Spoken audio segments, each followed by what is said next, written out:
So hello everyone and good evening सभी को। उम्मीद करता हूँ मेरी वॉइस प्रॉपर आ रही होगी सभी तक। एक बार कंफर्म कर देंगे। तो आज हम लोग की बिगनिंग होने वाली है एसएससी जीके बैच 2.0 जो हम लोग ने स्टार्ट किया है for all the assessee exams 2024। तो यहाँ से हम लोग स्टार्ट करने वाले हैं आज हिस्ट्री से। ठीक है, पहले एक बार कंफर्म करिए सारी चीज़ें सही हैं कि नहीं। सत्यम, विकास, अक्षय, रोहन, तुषार, ऋतु, अमित, आकाश, पूजा, संदीप, सभी को good evening. All clear, okay. तो चलिए स्टार्ट करते हैं फिर। और आई नो कि बहुत सारे ये पाकिस्तान जिंदाबाद कौन लिख रहा है, गौरव गुप्ता, क्या मतलब सीधे सीधे बोल देते हैं कि सर हड़का दीजिए थोड़ा सा, ऐसे घुमा फिरा के बोलने की क्या ज़रूरत है। तो कमेंट में अब हर का सबका तो मैं रेगुलेट नहीं कर पाऊंगा, लेकिन मैं सीरियस बच्चों से बात कर रहा हूँ जो सीरियस हैं थोड़े से। आप लोगों के कुछ डाउट्स भी होंगे बैच को लेके, ठीक है, तो उनको मैं लास्ट में कैटर करूँगा, ठीक है। और जिन लोगों को नहीं पता हम लोग किस तरह से चीज़ें करते हैं, काफ़ी लोगों को तो पता होगा, तो उन लोगों के लिए मैं शुरुआत में बता देता हूँ कुछ चीज़ें, कुछ डाउट्स तो आप कैसे रिजॉल्व हो जाएंगे। सबसे पहली बात तो ये है कि ये जो हम लोग का बैच स्टार्ट हुआ है, आप लोगों को पता है कि इसकी जो क्लासेज हैं वो लाइव फ्री रहेंगी यूट्यूब पे, ठीक है। और इसके बाद ये आपका जो बैच है, ठीक है, जिन लोगों ने बैच में एनरोल किया है परमार अकेडमी ऐप में, तो उन लोगों को वो रिकॉर्डिंग्स और साथ ही साथ जो हैंड रिटन नोट्स हैं वो आपको मिल जाएंगे आपके कहाँ पे, एप्लीकेशन पे, ठीक है, परमार अकेडमी ऐप पे। ऑलराइट। तो क्योंकि मैं काफ़ी लोगों के डाउट्स ये देख रहा था कि सर ये क्लास तो लाइव है यूट्यूब पे, तो इसके रिगार्डिंग मैंने पहले ही चीज़ें बता दी थी। और जिन लोगों को और अधिक जानना है तो मैं उसका वीडियो का जो लिंक है वो डिस्क्रिप्शन में डलवा दूंगा, जिसमें मैंने बैच अनाउंसमेंट किया था और सारी चीज़ें आपको बताई थी, ठीक है। बाकी यहाँ पे जो डाउट्स होंगे आपके, जिस तरह से हम लोग जब चीज़ें कवर करते चलेंगे, तो पहली बात तो ये, जो भी आप लोगों का डाउट होगा तो मैं खुद से पूछूंगा आपसे कि अगर आपका कुछ डाउट है तो आप कमेंट में लिख सकते हैं। मैं रेगुलरली आपके कमेंट नहीं चेक करने वाला हूँ, उससे थोड़ा क्लास का फ्लो बिगड़ता है, ठीक है।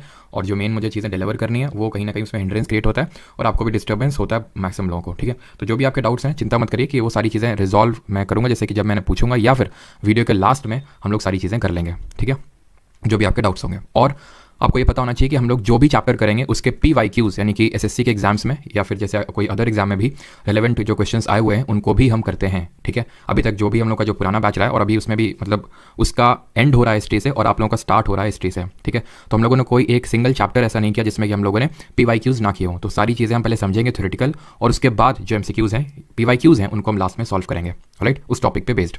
तो आई होप कुछ लोगों के यहाँ पे डाउट्स क्लियर हो गए होंगे, ठीक है, आपसे रिलेटेड और सारी चीज़ें। तो लाइव तो ये फ्री है यूट्यूब पे, बिकॉज ये बैच की क्लासेस हैं और इसको मैंने फ्री इसलिए कर रखा है ताकि अगर किसी को कोई लेक्चर देखना है पूरा बैच में एनरोल करने की उसको ज़रूरत नहीं पड़ती है, लगती है, तो वो सिर्फ लाइव क्लास ही ले सकता है यूट्यूब पे। अगर आपसे मैनेज नहीं हो पाता है देन रिकॉर्डिंग और जो हैंड रिटन नोट्स और जो वीकली क्विजेज हैं वो आपकी परमार अकेडमी ऐप पे हुआ करेंगी। ऑलराइट, तो चलिए without wasting much time start करते हैं और बाकी जो आपके डाउट्स हैं वो मैं लास्ट में कवर करने वाला हूँ, ठीक है। चलिए, PYQ सीरीज स्टार्ट होगी 1 जनवरी से, 1 जनवरी से आपकी PYQ सीरीज स्टार्ट होगी। तो आज हम लोग स्टार्ट करने वाले हिस्ट्री, ऑलराइट। और एक चीज़, चलो मैं आपको पहले तो हिस्ट्री स्टार्ट करता हूँ, फिर मैं आपको एक बहुत ही इंटरेस्टिंग वीडियो दिखाने वाला हूँ आज लास्ट में, मतलब मज़ा आ जाएगा आपको देख के एकदम, ठीक है। काफ़ी मेहनत लगी उसको बनाने में। तो खैर अभी पहले हम हिस्ट्री पे फोकस करते हैं। वो मतलब वीडियो कुछ ऐसा नहीं कि आप कुछ गलत मत समझिएगा, वो वीडियो आपका हिस्ट्री से रिलेटेड होगा, ठीक है। तो हिस्ट्री को हम 3 पार्ट्स में डिवाइड करते हैं, इतना तो सबको पता होगा कि एक पार्ट होता है आपका एंशिएंट, जिसको एंशिएंट हिस्ट्री बोलते हैं, जिसको प्राचीन भारत बोलते हैं हिंदी में। दूसरा होता है हमारा मेडाइवल हिस्ट्री, ठीक है, जिसको कि मध्यकालीन भारत बोलते हैं। और तीसरा है हमारा मॉडर्न हिस्ट्री, दैट इज आधुनिक भारत, ठीक है। तो ये तीनों हिस्ट्री के आपके पार्ट्स हैं और इन तीनों को हमें कवर करना है। यहाँ पे हम लोग स्टार्ट करने वाले हैं किससे, एंशिएंट से, बिकॉज हम क्रोनोलॉजिकल ऑर्डर में चलेंगे, नहीं तो हमारे मोटा भाई नाराज हो जाएंगे, है ना। क्रोनोलॉजी ये समझनी चाहिए और क्रोनोलॉजी में ही चलना चाहिए, यानी कि डेट वाइज हमें चलना चाहिए। अब एंशिएंट हिस्ट्री की अगर हम बात करें तो एंशिएंट हिस्ट्री सबसे बड़ी है, then medieval and then modern, modern सबसे छोटी है, ठीक है। रही बात इंपॉर्टेंस की, तो इंपॉर्टेंस तीनों की इक्वल है, ठीक है। 1/3 1/3 और 1/3 आप बोल सकते हो कि इक्वली इंपॉर्टेंट है, ठीक है। अभी हम एंशिएंट हिस्ट्री स्टार्ट करने वाले हैं और ये क्यों इतना बड़ा पीरियड है अभी आपको धीरे धीरे चीज़ें समझ में आएंगी। एंशिएंट हिस्ट्री को स्टार्ट करते हैं, ठीक है। बट मैं आपको थोड़ा सा सरप्राइज देता हूँ, हम हिस्ट्री नहीं पढ़ेंगे अभी, हम हिस्ट्री से स्टार्ट ही नहीं करेंगे, हम स्टार्ट करेंगे आर्कियोलॉजी से, पुरातत्व से, ठीक है, इसको हिंदी में पुरातत्व बोलते हैं, आर्कियोलॉजी से। आर्कियोलॉजी और हिस्ट्री दोनों अलग होती हैं, पहले तो ये समझिए। आर्कियोलॉजी और हिस्ट्री दोनों अलग होती हैं। अंतर क्या होता है दोनों में? दोनों में अंतर ये होता है कि हिस्ट्री आपकी रिटन होती है, हिस्ट्री आपकी रिटन फॉर्म में होती है, यानी कि कोई टेक्स्ट है हमारे पास जिससे हमें ये पता चलता है कि हाँ इस साल ये घटना हुई थी। आर्कियोलॉजी में ऐसा नहीं है, हमारे पास रिटन टेक्स्ट नहीं है जिसको कि हम पढ़ सकें, जिसको कि हम डिसाइफर कर सकें और ये पता लगा सकें कि हाँ नहीं जो चीज़ ये चीज़ इस साल में ऐसे हुई ही थी। तो फिर आर्कियोलॉजी में हमें चीज़ें कैसे पता चलती हैं? यहाँ पे हमें चीज़ें खुदाई से पता चलती हैं, खुदाई। वो खुदाई नहीं, ठीक है, खुदा वाली खुदाई नहीं, ये खुदाई है जो गड्ढों की खुदाई आप बोल सकते हैं, उस टाइप की। इसको इंग्लिश में हम टर्म देते हैं एक्सकवेशन। जो हमारे आर्कियोलॉजिस्ट होते हैं वो क्या करते हैं, पुरातात्विद, वो जाते हैं, वो चीज़ें एक्सकेवेट करते हैं, वहाँ से मान लो उनको कुछ हड्डी मिल गई, कुछ एक पर्टिकुलर ग्रिड पैटर्न देखने को मिल गया, कुछ मान लेते हैं कि एक मटका मिल गया, पॉटरी मिल गई, तो वहाँ से हम चीज़ों को पता लगाते हैं। अच्छा यहाँ पे घोड़ा, यहाँ पे मतलब जैसे कि आपने हड़प्पा का नाम तो भाई सबने सुना होगा, अभी हम लोगों ने हड़प्पा कुछ नहीं पढ़ा है ना, लेकिन सबने हड़प्पा मोहनजोदारो पे मूवी बनी थी, सबने उसको ये चीज़ पता होगी, ठीक है। तो वो कैसे पता चला कि वो एक सिविलाइजेशन था भाई, कुछ लोग गए होंगे, ठीक है, उनको कुछ सबूत ऐसे मिले होंगे, फिर उसकी खुदाई की गई होगी और फिर पता चला ये तो पूरा एक सिविलाइजेशन यहाँ पे एग्जिस्ट करता था इस एरिया में। तो फिर वहाँ से मान लो कुछ बोन मिल गई हमें, एक मान लो कि टाइगर की बोन मिल गई, तो हमें पता चला अच्छा यहाँ टाइगर भी रहते थे। डॉग की बोन मिल गई, हमें डॉग का पता चल गया। फिर हमने देखा कि एक इंसान का कंकाल है, उसके बगल में कुत्ते का कंकाल है, और सिर्फ एक जगह नहीं मल्टीपल जगह में। तो फिर हमें ये पता लगा कि नहीं, जो कुत्तों को इंसानों के साथ उनके मालिक के साथ दफनाया जाता था। तो ये सारी चीज़ें हमें आर्कियोलॉजी से पता चलती है, और हम आर्कियोलॉजी ही पढ़ने वाले हैं। क्यों? क्योंकि अभी मैंने हिस्ट्री को 3 पार्ट में डिवाइड किया, ठीक है, एंशिएंट, मेडिवल और मॉडर्न। अब मैं इस एंशिएंट हिस्ट्री को भी 3 पार्ट में डिवाइड करने वाला हूँ। इस एंशिएंट हिस्ट्री को भी मैं 3 पार्ट में डिवाइड करूँगा, या फिर मैं कुछ इस तरह से लिख दूं कि एंशिएंट हिस्ट्री को नहीं, बल्कि हम अभी क्योंकि आर्कियोलॉजी पढ़ रहे हैं, ठीक है, तो मैं आर्कियोलॉजी को इसको 3 पार्ट में डिवाइड करता हूं अभी, ठीक है। हिस्ट्री को अभी साइड में रखते हैं, अभी आर्कियोलॉजी समझते हैं, ठीक है। आर्कियोलॉजी को मैं 3 पार्ट में डिवाइड कर सकता हूं। एक तो स्टोन एज, दूसरा है हमारा कॉपर एज, और तीसरा है हमारा ब्रॉन्ज एज। क्या है? Bronze age. आर्कियोलॉजी में 3 एजेस हैं, स्टोन एज, कॉपर एज और ब्रॉन्ज एज। ये आर्कियोलॉजी के पार्ट हैं। आयरन एज जो इसके बाद स्टार्ट होती है वो आर्कियोलॉजी का पार्ट नहीं है। अब ये स्टोन, कॉपर और ब्रॉन्ज क्यों बोल रहे हैं? क्योंकि इस एज सॉरी, इस एज में, यानी कि इस एज में जो लोग रहते थे इस पर्टिकुलर टाइम पीरियड पे, वो टाइम पीरियड क्या था, कितने साल पहले की हम बात कर रहे हैं, वो अभी हम देखेंगे। तो वहाँ के लोग स्टोन यूज़ करते थे, पत्थर यूज़ करते थे। फिर धीरे धीरे उनको कॉपर के बारे में पता चला, फिर वो कॉपर यूज़ करने लगे पत्थर की जगह, ठीक है। और वो फिर कॉपर से धीरे धीरे उनको टिन मिल गया, एक मेटल होता है, और उन दोनों को मिक्स करवाया और एक एलॉय बना लिया, एक मिश्र धातु बना ली, ब्रॉन्ज। तो उस पर्टिकुलर एज को हम ब्रॉन्ज एज बोल देते हैं, जिस पर्टिकुलर एज में लोग ब्रॉन्ज का यूज़ कर रहे थे, पीतल का यूज़ कर रहे थे। क्लियर? तो आर्कियोलॉजी समझ ली, हमें ये पढ़ना है। आज के लेक्चर में हम ये दोनों पढ़ने वाले हैं, और कल के लेक्चर में हम ये पढ़ेंगे। स्टोन एज और कॉपर एज जो आज के लेक्चर में हम पढ़ेंगे, इसको हम प्री हिस्टोरिक पीरियड भी बोल देते हैं। इसको हम बोल देते हैं प्री हिस्टोरिक, हिस्ट्री से पहले का, और इसको बोल देते हैं प्रोटो हिस्टोरिक। प्रोटो हिस्टोरिक इसको बोलते हैं प्री हिस्टोरिक, और इसको प्रोटो हिस्टोरिक। ये तो समझ में आ गया सर कि ये हिस्ट्री से पहले का है, इसलिए प्री हिस्टोरिक। और ये क्या है, इसको प्रोटो क्यों, इसको भी प्री में क्यों नहीं रखा? इसका रीज़न ये है कि यहाँ पे हमें कोई रिटन टेक्स्ट नहीं मिला, हमें कोई रिटन एविडेंस या फिर रिटन टेक्स्ट नहीं मिला, बट यहाँ पे मिला। अब मुझे पता है कुछ लोगों के दिमाग में बात आ रही है, सर कैसी दोगली बात कर रहे हैं आप? ये अभी तो आपने बोला था कि ये क्योंकि रिटन टेक्स्ट नहीं मिला था तो उसको हम हिस्ट्री में रखते हैं और बाकी आर्कियोलॉजी में रखते हैं। अभी बोल रहे हैं कि इसमें रिटन टेक्स्ट मिला था, बिल्कुल मिला था इसमें, लेकिन सिर्फ मिलने से बात थोड़ी ना हो जाएगी। यहाँ पे मैंने क्या बोला था, रिटन टेक्स्ट होना चाहिए। मैं ध्यान से अगर आपने मेरे वर्ड्स को सुना हो, जिसको कि हम डिसाइफर कर सकते हैं, जिसको कि हम पढ़ सकते हैं। ये जो टेक्स्ट यहाँ पे हमें मिला है, इसको, इस ब्रॉन्ज एज को, या हड़प्पा वाला जो एज है उसको ब्रॉन्ज एज ही बोलते हैं। यहाँ पे हमें टेक्स्ट मिला है लिखा हुआ, उन लोगों वो लोग कुछ लिख के गए हैं, ठीक है, लेकिन हम उसको पढ़ नहीं पाए आज तक भी, कि वो क्या भाषा है, क्या लिखना चाह रहे हैं, वो आज तक हम उसको पढ़ नहीं पाए हैं। इसलिए इसको हम प्रोटो हिस्टोरिक बोलते हैं। Is that clear? यहां तक सभी को चीजें क्लियर हैं या फिर नहीं? पहले ये बताइए।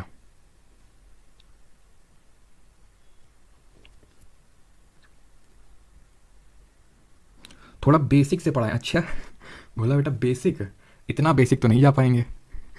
अब कहाँ, मतलब क्या खुदाई करके क्या पाताल लोक में घुस जाओगे क्या? स्टोन के आगे और क्या निकालोगे भाई? ये चीज़ आई होप सभी को समझ में आ गई। वैसे इसमें कोई समझने लायक वैसे ज़्यादा चीज़ भी नहीं थी। अब मैंने हिस्ट्री को 3 पार्ट में डिवाइड किया, एंशिएंट, मेडाइवल और मॉडर्न। क्लियर? फिर मैंने आपको बताया आर्कियोलॉजी और हिस्ट्री में क्या डिफरेंस होता है। आर्कियोलॉजी को मैंने 3 पार्ट में डिवाइड किया, stone age, copper age, bronze age. अब मैं स्टोन एज को 3 पार्ट में डिवाइड करूंगा। इस स्टोन एज को यहाँ पे मैं 3 पार्ट में डिवाइड करने वाला हूँ। पीलियोलिथिक, पीलियोलिथिक, और यहाँ पे आई थिंक मैंने हिंदी में नहीं लिखा, इसको मैं हिंदी में लिख देता हूँ। ये जो आपका प्री हिस्टोरिक है, इसको हम प्राग ऐतिहासिक काल बोलते हैं, ठीक है, प्राग ऐतिहासिक, ऐतिहासिक काल, राइट। और इसको प्रोटो वाले को बोलते हैं आग, ठीक है, आग ऐतिहासिक काल। और इसके बाद जो हमारा आयरन एज स्टार्ट होता है उसको हम एक्चुअल में हिस्ट्री मानते हैं। अब आयरन एज, आयरन जब हमें मिलता है, कब मिलता है? जब वैदिक कल्चर हमारा स्टार्ट होता है। तो वहाँ पे हमारे डिफरेंट वेदास लिखे गए, ऋग्वेद, सामवेद, यजुर्वेद, अथर्ववेद। तो वहाँ से हमें चीज़ें पता चलती हैं और उसको हम पढ़ भी पाते हैं, इसलिए वो हिस्ट्री है, इसलिए वो ऐतिहासिक काल है। आयरन एज इसलिए बोलते हैं बिकॉज वहीं पर सबसे पहली बार हमें आयरन मिला, ठीक। पीलियोलिथिक, इसको हिंदी में बोलते हैं पूरा पाषाण काल, ठीक है। दूसरा है हमारा मीजोलिथिक, जिसको कि हम मध्य पाषाण काल बोलते हैं, मीजोलिथिक। और तीसरा है हमारा नियोलिथिक, नियोलिथिक जिसको कि हम नवपाषाण काल बोलते हैं। अब हम ये सारी चीज़ें पढ़ क्यों रहे हैं, ये भी तो बात आती है, ये सारी चीज़ें पढ़ क्यों रहे हैं, ठीक है, एग्जाम में क्वेश्चन तो आता है, लेकिन ह्यूमन का एवोल्यूशन कैसे हुआ, कैसे, अब जैसे कि फॉर एग्जांपल आज हम लोग इस जो टेक्नोलॉजी यूज़ कर रहे हैं, आपको लगता है आज से 50 साल बाद ये टेक्नोलॉजी रेलेवेंट होगी, या फिर आज से 100 साल बाद ये टेक्नोलॉजी रेलेवेंट होगी? अभी आप खुद ही देखिए, आप छोटे में कीपैड वाला फ़ोन यूज़ करते थे, है ना, आपने कभी सोचा था कि इतना टेक्नोलॉजी इवॉल्व हो सकता है, इंस्टाग्राम होगा, ठीक है, और ये क्या स्नैपचैट होगा जहाँ कुत्ते वाला फिल्टर लगाएंगे? आपने कभी सोचा था? ये नहीं सोचा था। आज से 50, और अभी आप मतलब जो आपके ग्रैंड पेरेंट्स हैं उनको ये टेक्नोलॉजी समझ नहीं आती है ज़्यादा, ठीक है, और आप में से कुछ लोग हो सकता है मौज भी लेते हो। यही आपके साथ भी होगा आज से कुछ सालों बाद, 50-60 साल बाद, ठीक है, या फिर 50-60 साल तो बहुत ज़्यादा मैंने बोल दिया, जिस हिसाब से टेक्नोलॉजी इवॉल्व हो रही है उस हिसाब से तो 10-15 साल ही, ठीक है। उस तरह हमारा ह्यूमंस का भी एवोल्यूशन हुआ। हम पहले वो ह्यूमन एवोल्यूशन का, जैसे मैंने बताया, भी बहुत अच्छा वीडियो दिखाऊंगा लास्ट में, मजा आ जाएगा देख के एकदम, ठीक है। तो उसमें किस तरह से ह्यूमन का एवोल्यूशन हुआ, पहले हमने आग का खोज किया होगा, ठीक है, पहले तो ऐसे हम मार देते होंगे जानवरों को, है ना, फिर हमें पता चला होगा अच्छा खेती भी की जा सकती है, ये भी किया जा सकता है, धीरे धीरे धीरे धीरे हम एवोल्यूशन हमारा हुआ। तो ये हमें पता कैसे चला? हमारे आर्कियोलॉजिस्ट ने पता लगाया, जब उन्होंने खुदाई वगैरह करी तो उन्हें चीज़ें पता लगी, क्योंकि लिखी हुई चीज़ें तो थी नहीं, ऐसे ही थी जैसे कि कहीं पे मान लो कि कुछ पत्थर मिल गया, या फिर कुछ छोटे छोटे पत्थर मिल गए, या फिर कुछ मान लेते पॉटरी मिल गई, कुछ घड़ा मिल गया, इस तरह से हमने वहाँ पे पता लगाया कि अच्छा ये ऐसे ऐसे ये लोग इवॉल्व हुए थे। क्लियर? तो इसको मैंने बता दिया, ये इसको पूरा पाषाण बोलते हैं, मध्य पाषाण, और इसको बोलते हैं नवपाषाण। अभी स्टोन एज को हम स्टोन एज इसलिए बोलते हैं क्योंकि स्टोन का यूज़ होता था, यहाँ पे लोग स्टोन का यूज़ करते थे। तो फिर हमने इसको कैटेगराइज क्यों किया 3 पार्ट में? ये हमने कैटेगराइज किया on the basis of stone used, on the basis of stone tools, वो किस तरह के टूल्स यूज़ करते थे। जैसे कि पीलियोलिथिक में, पहले तो मैं अभी चलो थोड़ा सा मैं आपको ये रफ टाइम पीरियड बता देता हूँ, उसके बाद हम टूल्स पाएंगे कि किस तरह के टूल। जैसे ये बेसिक टूल यूज़ करते थे, बस पत्थर उठाया और उसी से मारा जानवर को और खा गए। मीजोलिथिक में क्या हुआ, फिर इन लोगों ने क्या किया, 2 पत्थरों को ऐसे तोड़ा और एक पत्थर में थोड़ा सा नुकीला पत्थर बना लिया, जिससे उसको काटने के लिए उपयोग में ले आते थे लोग मीजोलिथिक में। नियोलिथिक में क्या करते थे, तो इसको पत्थरों में थोड़ा पॉलिश वगैरह करना सीख गई है। तो धीरे धीरे कैसे स्टोन में ही एवोल्यूशन हो रहा है स्टोन एज ही, लेकिन स्टोन में भी एवोल्यूशन हो रहा है, ठीक है। तो on the basis of stone tools हमने इनको 3 कैटेगरी में डिवाइड कर दिया। हम ये जब पीलियोलिथिक बोलते हैं तो कितने साल पहले की बात कर रहे हैं ये? तो इसको समझने के लिए हमें बीसी पढ़ना पड़ेगा। नहीं वो बीसी नहीं, गलत समझ रहे हैं आप, ये है बिफोर क्राइस्ट वाला बीसी। तो जब हमारे जीसस क्राइस्ट का जन्म हुआ था, मान लेते हैं इस साल जन्म हुआ था जीसस क्राइस्ट का जो हमारे ईसा मसीह हैं उनका जन्म मान लेते हैं इस पर्टिकुलर ईयर में हुआ था। इसके पहले के जितने भी ईयर्स हैं उनको संबोधित करने के लिए हम इस बीसी वर्ड का यूज़ करते हैं, ठीक। जैसे फॉर एग्जांपल अगर मुझे बोलना है, या फिर अगर मैं ये बोलता हूँ 200 बीसी, तो मैं ये बोल रहा हूँ कि जीसस क्राइस्ट के जन्म से 200 साल पहले की मैं बात कर रहा हूँ। अगर मैं बोलता हूँ 10,000 बीसी, तो इसका मतलब है कि मैं जीसस क्राइस्ट के जन्म से 10,000 साल पहले की बात कर रहा हूँ, ठीक है। इतनी चीज़ क्लियर? और इसके बाद वाला जो होता है उसको हम रिप्रेजेंट करते हैं एडी से। जैसे कि आज साल चल रहा है 2023, ठीक है, 2023 ईस्वी बोलते हैं इसको, हम हिंदी में ईस्वी बोलते हैं, या फिर इंग्लिश में इसको एडी बोलते हैं। एडी का मतलब होता है एनो डोमिनी, या फिर इसको हम कॉमन एरा के नाम से भी जानते हैं। क्लियर? तो जब मैं हिस्ट्री में बीसी का यूज़ करूंगा, खासकर एंशिएंट हिस्ट्री में आप अभी बीसी बहुत सुनोगे, ठीक है। तो ऑफेंड मत होना, बस ये समझ लेना कि बीसी का मतलब है कि जीसस क्राइस्ट के जन्म से पहले वालों की साल की बात हो रही है, ठीक। बट यहाँ पे आप एक इंपॉर्टेंट चीज़ नोटिस करेंगे कि जब मैं आपसे बोलूँगा कि जैसे कि मान लेते हैं फॉर एग्जांपल 1000 या फिर मान लेते हैं कि 1000 बीसी की मैं बात कर रहा हूँ, ठीक है। अभी जैसे अगर मैं बात करूँ तो 2023, एक सेकेंड, 2023, 2021, तो 2021 पहले आया था कि 2023? 2021 पहले आया था। 1000 बीसी पहले आया था कि 1200 बीसी पहले आया था? तो आपको लगेगा 1000 बीसी, लेकिन ये गलत है। क्यों?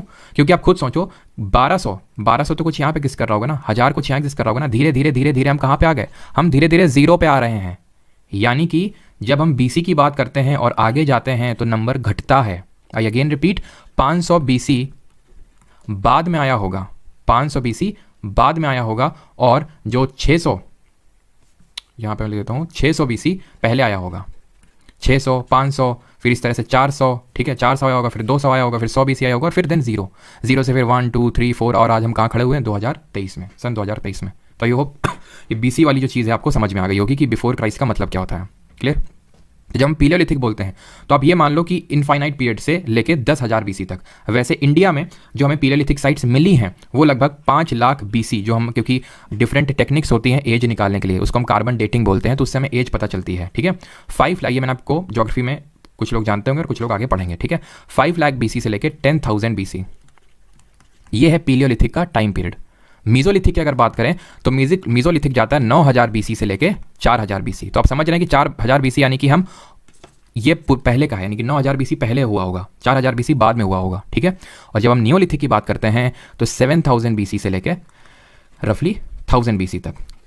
अब आपको ये लग सकता है कि सर 4,000 BC, 7,000 BC तो कुछ यहीं पे आ गया होगा, 9,000, 8,000, 7,000, 6,000, 5,000, 4,000, तो फिर 7,000 ये नियोलिथिक कैसे हो सकता है?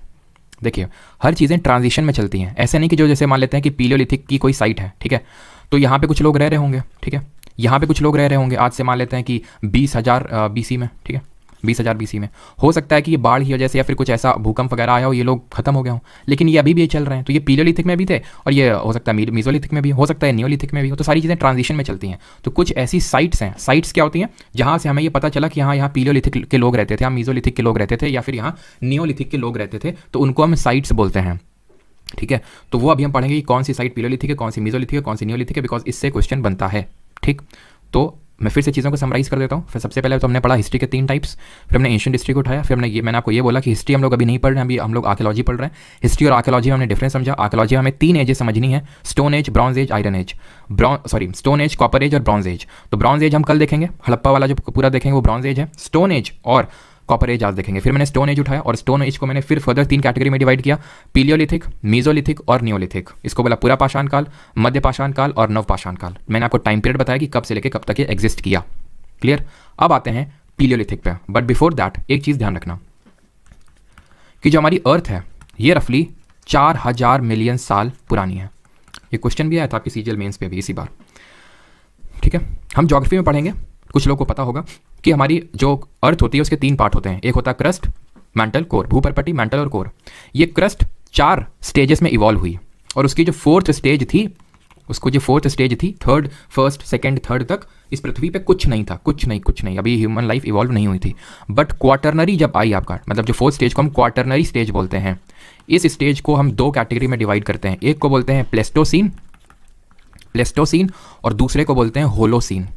ये प्लेस्टोसीन कुछ और नहीं बल्कि आइस एज है, यानी कि जब हमारी पृथ्वी पे भयंकर बर्फ पड़ती थी, बहुत बर्फ पड़ती थी। होलोसीन जब ये आइस एज खत्म हो गई, बर्फ पड़ना खत्म हो गई और हमारी अर्थ में हल्का सा आप ये बोल सकते हैं कि ह्यूमिडिटी आ गई और थोड़ा सा गर्माहट आ गई। अब जहाँ पे भी गर्माहट होती है ऑब्वियस सी बात है वहाँ पे चीज़ें फ्लरिश करती हैं, वहाँ पे फ्लोरा और फौना, फ्लोरा का मतलब होता है पेड़ पौधे और फौना का मतलब होता है जीव जंतु, ये फ्लरिश करते हैं बहुत ज़्यादा। आइस एज में बर्फ में ज़्यादा फ्लरिश नहीं कर पाते हैं। तो ये मैं बताया, ये चीज़ मैंने ये कंपोनेंट क्यों आपको बताया कि अब अर्थ हमारी 4,000 साल पहले पुरानी है, उसकी 4th स्टेज ये प्लेस्टोसीन और होलोसीन 2 टाइप है। ये इसलिए बताया बिकॉज अब जब मैं आपको बताऊंगा कि जो हमारा पीलियोलिथिक है वो आइस एज के समय में एग्जिस्ट करता था, यानी कि वहाँ पे बहुत ज़्यादा लाइफ पॉसिबल नहीं थी, इसी वजह से बहुत ज़्यादा फ्लरिश नहीं कर पाया, ठीक है। तो चलिए अभी हम पीलियोलिथिक को पढ़ते हैं, ठीक है। पीलियोलिथिक, इस पीलियोलिथिक, और ये जो मैं लिथिक कर रहा हूँ, इस लिथिक का मतलब होता है स्टोन, पीलियो का मतलब होता है ओल्ड और लिथिक का मतलब है पीलियो का मतलब ओल्ड और लिथिक का मतलब स्टोन। फिर मैंने आपको बताया था मीजोलिथिक, मीजो का मतलब होता है मिडिल और लिथिक का मतलब स्टोन। नियोलिथिक, नियो का मतलब न्यू, लिथिक का मतलब stone, new stone as, middle stone age, old stone as. Is that clear? अब इस पीलियोलिथिक को मैं फिर 3 कैटेगरी में डिवाइड कर दूंगा, ठीक है। एक है आपका अर्ली या फिर लोअर या फिर अर्ली पीलियोलिथिक, शॉर्ट में पीलियो लिख रहा हूं, ठीक है। मिडिल पीलियोलिथिक और तीसरा है आपका अपर पीलियोलिथिक। थोड़ा सा डिफरेंस समझ लेते हैं। ये आपका था 5 लाख BC से लेके 5 लाख BC से लेके 50,000 BC तक, ठीक है, लोअर वाला। मिडिल वाले की अगर बात करें तो 50,000 BC से लेके 40,000 BC तक, और अगर हम अपर पीलियो की बात करें तो 40,000 BC से लेके 10,000 BC तक हमें देखने को मिलता है। ये पूरा आपका आइस एज में चला था, लोअर और अर्ली वाला पूरा आइस एज में। तो आप ऐसा मान सकते हो कि यहाँ से एक्चुअल में हिस्ट्री स्टार्ट हो रही है। वैसे तो हमें पता है कि आर्कियोलॉजी है, हिस्ट्री नहीं है, क्योंकि हिस्ट्री का मतलब है रिटन एविडेंस हमारे पास, बट यहाँ से आपकी एक्चुअल में चीज़ें चालू हो रही हैं। 5 लाख से 50,000 तक के बीच में उसको हम अर्ली या फिर लोअर पीलियो बोल देते हैं, ठीक है। अब यहाँ की कुछ साइट्स इंपॉर्टेंट हैं। साइट मतलब जहाँ से हमें पता चला कि हाँ यहाँ पीलियोलिथिक के लोग रहते थे। वो कैसे पता चला? हमें स्टोन से पता चला, पत्थरों से पता चला कि वहाँ पे इस टाइप के पत्थर मिले तो ये पीलियोलिथिक में आएगा, ठीक है। तो यहाँ पे कुछ साइट है जो आपको पता होना चाहिए, जैसे कि यहाँ पे मैं लिख देता हूँ अलग से, ठीक है, लोअर पीलियोलिथिक साइट्स, ठीक है। ये चैप्टर थोड़ा सा हो सकता है कुछ लोगों को बोरिंग लग सकता है, लेकिन फिर भी मैं इंटरेस्टिंग बनाने की कोशिश कर रहा हूँ, लेकिन क्योंकि अब ये है तो फिर है, पढ़ना तो पड़ेगा ही, क्योंकि क्वेश्चन आ जाता है इससे भी, ठीक है। तो लोअर पीलियोलिथिक साइट्स, सबसे पहले सोन या फिर सोहन वैली, ये आपका पड़ता है पंजाब में, जो प्रेजेंट है। अब हम देखो, ऐसा नहीं कि भाई पीलियोलिथिक साइट सिर्फ इंडिया में ही है, अक्रॉस द वर्ल्ड है, डिफरेंट जगहों में और भी जगह है। तो एक्चुअल में ये माना जाता है कि इंसानों का जन्म एक तरह से, फिर इंसान सबसे पहले धरती में अफ्रीका में है, जो अफ्रीका कॉन्टिनेंट है हमारा, ठीक है। बट हम इंडिया के पर्सपेक्टिव से हमें सारी चीज़ें पढ़नी है, ठीक है। बेलन वैली, बेलन वैली, अब ये बेलन वैली आप आगे भी देखोगे मेसोलिथिक वगैरह में, क्यों? क्योंकि यहाँ पे लोग पीलियोलिथिक में भी थे, है ना, पुराने तरह के भी स्टोन यूज़ करते थे। फिर हम वो अलग तरह के जो मेसोलिथिक में पढ़ेंगे उस तरह के भी स्टोन यूज़ करते थे, तो हमने बोला कि ये मेसोलिथिक साइट भी है, ठीक। तो बेलन वैली की अगर बात करें तो ये कहाँ पड़ती है? प्रेजेंट आप इसको बोल सकते हैं जो उत्तर, ये यूपी वाला एरिया है, ठीक है, या फिर यूपी नहीं, ये खैर आपका यहाँ पे जो करंट यूपी वाला एरिया ना, वहाँ पे पड़ता है ये। और ये इंपॉर्टेंट इसलिए है बिकॉज यहाँ पे हमें कुछ गुफाएं, केव्स और रॉक शेल्टर्स मिले, ठीक है, केव्स एंड रॉक शेल्टर्स हमें देखने को मिले बेलन वैली से। डिडवाना एक आपका है, डिडवाना राजस्थान में ये पड़ता है आपका, ऐसे करके लिख देता हूँ मैं यहाँ पे, राजस्थान। नेवासा महाराष्ट्र। हुंसगी, कहीं कहीं पे आप इसको हुनासागी भी लिखा देखोगे, ठीक है, ये आपका कर्नाटक में है, कर्नाटक में हमें पता चला। पहलगाम, पहलगाम ये है आपका कश्मीर में। एंड पटने, पटने है ये आपका महाराष्ट्र में। और ये इंपॉर्टेंट इसलिए है बिकॉज सबसे पहले हमें ऑस्ट्रिचेस के जो एविडेंस हैं वो इसी पर्टिकुलर साइट से मिले, जो कि है पटने करके। इस पर आई थिंक क्वेश्चन भी आ चुका है, नॉट श्योर, लेकिन ये इंपॉर्टेंट है, ये ध्यान रखिएगा, ठीक है। आगे बढ़ें, क्लियर, चलो। तो यहाँ पे आप ये लिख लेना, ठीक है, यहाँ पे आप उत्तर प्रदेश लिख लेना, यूपी, ठीक। तो लोअर पेलियोलिथिक समझ गए सारी चीज़ें। अब आते हैं मिडिल पेलियोलिथिक पे। टाइम पीरियड मैंने बता दिया, इसमें साइट वगैरह आपको ज़्यादा याद करने की जरूरत नहीं है, बस इतना याद रखना है कि it was based upon flakes, it was based upon flakes, या फिर फ्लेक टेक्नोलॉजी भी आप लिखा हुआ कहीं पे देख सकते हो। फ्लेक क्या होता है? ये पत्थर है, ये दूसरा पत्थर है, दोनों को मारा और हमने फ्लेक क्रिएट कर लिया, यानी कि थोड़े से डिज़ाइनर पत्थर क्रिएट कर लिए, यानी कि ऐसे पत्थर क्रिएट कर लिए जिसमें कि थोड़ा सा धार है। अब ये जो पत्थर है उससे, जैसे फॉर एग्जांपल यहाँ के जो पीलियोलिथिक के लोग थे, ये कुछ एग्रीकल्चर वगैरह तो करते नहीं थे, ये करते थे आपके हंटिंग। ये क्या करते थे? हंटिंग करते थे और फूड की गैदरिंग करते थे, हंटिंग एंड फूड गैदरिंग करते थे, ये हंटिंग एंड फूड गैदरिंग का काम करते थे। जैसे अभी वो मैं वीडियो दिखाऊंगा तो वहाँ पे आप देखना कि जैसे मान लो हिरन पे मारा, ठीक है, पत्थर वत्थर, फिर कुछ भी ऐसा बना के और वो मर गया और उसको फिर खाया।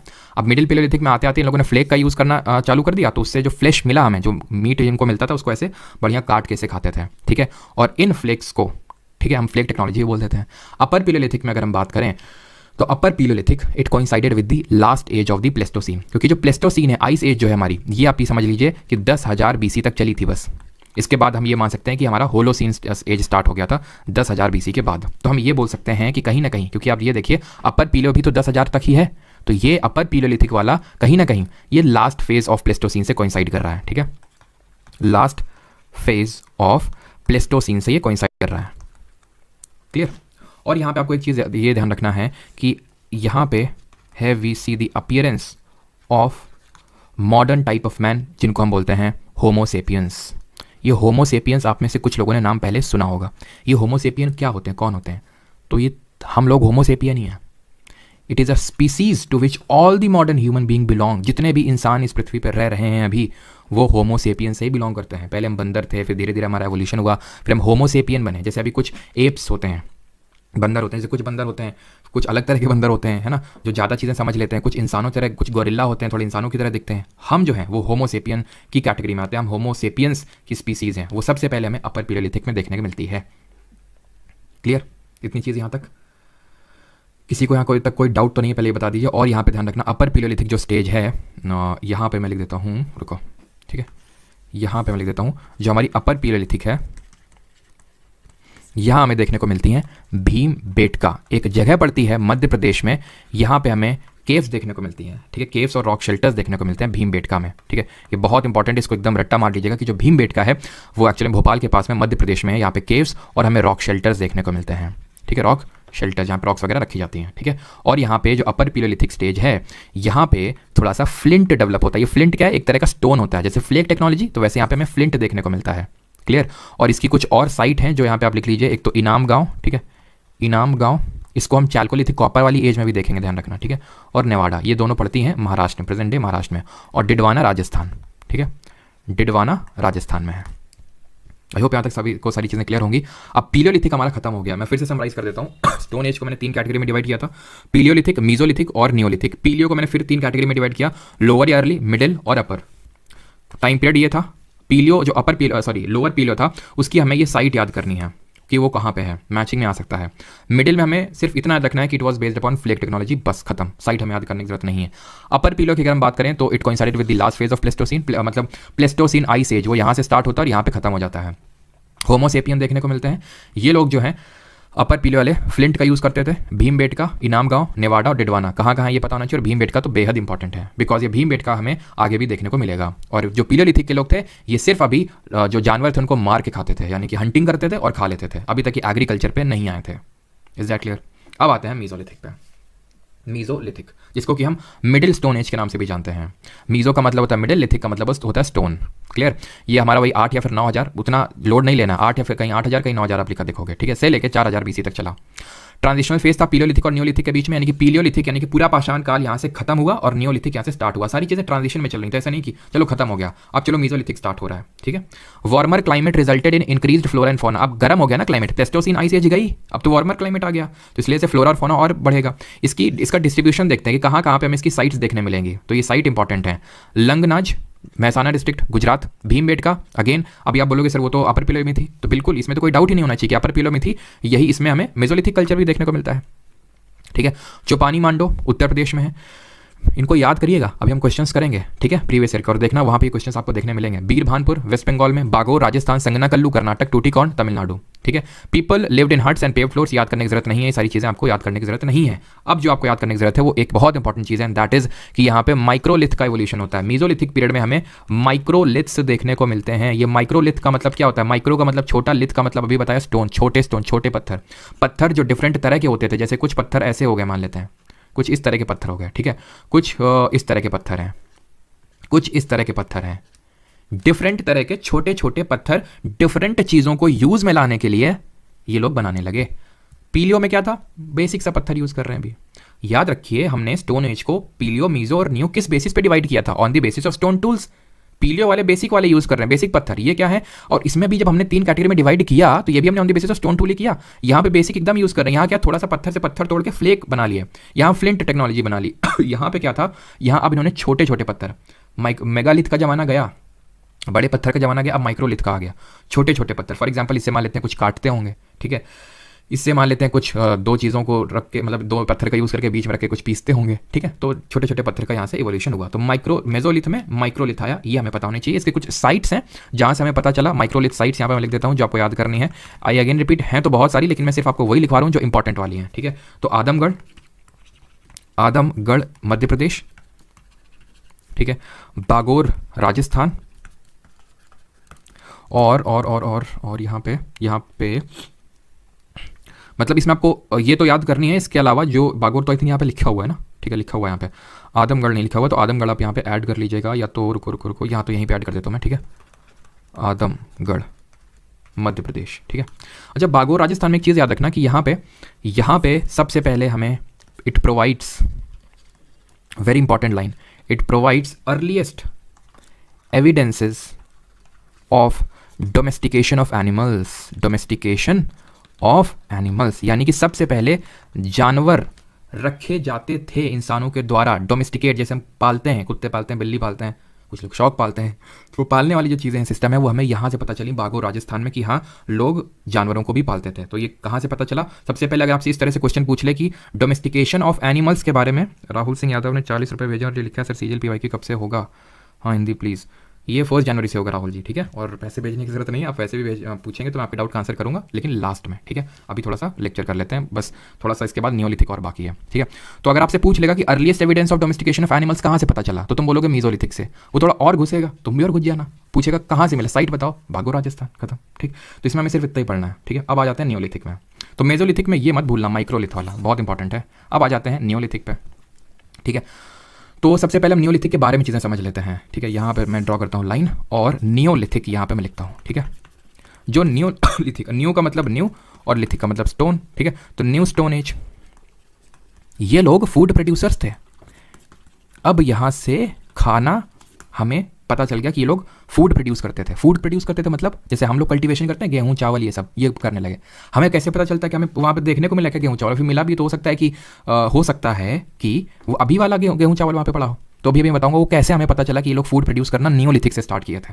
तो एक्चुअल में हम नियोलिथिक तभी बोलते हैं कहीं पे भी किसी भी साइट को जब हमें वहां पे फूड के एविडेंसेस मिल जाते हैं। जब तक नहीं मिलते हैं तब तक हम उसको बोलते हैं मीजोलिथिक। तो भाई अभी आपने अगर एक चीज़ नोटिस किया हो तो मैंने बताया था पीलियो वाले हंटिंग करते थे और फूड गैदरिंग करते थे, यानी कि मार के खाते थे जानवरों को, गेहूं चावल नहीं उगा पाते थे। नियोलिथिक वाले करने लगे। मीजोलिथिक वाले भी अभी तक ये भी नहीं कर पाए थे एग्रीकल्चर। ये भी एक तरह से ये थे, आप बोल सकते हो हंटर्स और हर्डर से, ठीक है। झुंड में आप घूमना स्टार्ट कर दिए थे ये हंटर्स, ये भी थे अभी, ठीक है।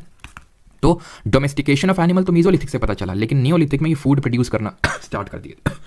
क्लियर है। और इसका टाइम पीरियड तो आपको मैंने बता ही दिया था, 7000 बीसी से लेके 1000 बीसी। कहीं कहीं पे आप 10,000 बीसी भी देखेंगे, और वो ट्रू भी है। डिफरेंट जगहों में 10,000 बीसी पहले ही हमें नियोलिथिक पता चलता है कि नियोलिथिक स्टार्ट हो गया था, फूड प्रोड्यूसिंग चालू हो गई थी। लेकिन हमें अपने इंडियन सब कॉन्टिनेंट में ये सबसे पहले पता चलता है मेहरगढ़ में। मेहरगढ़ जो अनफॉर्चुनेटली प्रेजेंट डे पाकिस्तान में बलूचिस्तान जो जगह पड़ती है, आपको पता होगा बलूचिस्तान प्रोविंस, वहाँ पड़ता है। लेकिन जब ये एक्सकेवेट हुआ था, मिला था, तो ऑब्वियस बात है इंडिया में ही था, ठीक है। तो मेहरगढ़ बलूचिस्तान में हमें सबसे पहले मिलता है गेहूं वगैरह, वीट। तब हमें पता चलता है अच्छा, इससे पहले हमें कोई ऐसा साइट मिला ही नहीं है कि जहाँ पे हमें इससे पहले के कुछ एविडेंस मिले हो कि नहीं 7000 बीसी से पहले का भी हो। तो अर्लीस्ट जो साइट मिली है नियोलिथिक की वो मेहरगढ़ है जो बलूचिस्तान में है। क्लियर है इतनी चीज़। थोड़ा सा यहाँ पे चीज़ देख लेते हैं। मेहरगढ़ में एविडेंस ऑफ हाउस मिले, क्रॉप्स लाइक वीट मिला, बार्ले, कॉटन यहाँ से देखने को मिला, ठीक। सन ड्राइड ब्रिक्स, थोड़ी सी धूप में सुखाई गई ईंटें मिली, ठीक है। उतनी इंपॉर्टेंट नहीं है, ये आपको नोट नहीं करना है, ये ध्यान रखना। ये वीट, ये वाला वीट, बार्ले, कॉटन वाला, ठीक। कश्मीर वैली में आते हैं। ये तो मेहरगढ़ की बात करें, जैसे कि अगर मैं ये इंडिया की बात करूं तो यहाँ पे कहीं की ये बलूचिस्तान आपको देखने को मिलेगा पाकिस्तान में, ठीक। ऊपर चलते हैं कश्मीर में। तो कश्मीर में 2 साइट है, बहुत इंपॉर्टेंट है, मतलब भूलना मत। उसका नाम भूल जाना, लेकिन इन दोनों का नाम नहीं है, ठीक है। उसका से मेरा मतलब है बुक का नाम, लेकिन इसका नाम मत भूलना है दोनों का, बुरजा होम और गुफ कराल। अब इसके बारे में हम पढ़ेंगे, ठीक है। लेकिन अभी थोड़ा सा चलिए पढ़ ही लेते हैं हम। बुरजा होम हमें क्या मिलता है? बुरजा होम में सबसे पहले हमें ये देखने को मिलता है, बुरजा होम का मतलब होता है a place of birch. Birch का मतलब होता है, बर्च एक तरह का ट्री होता है।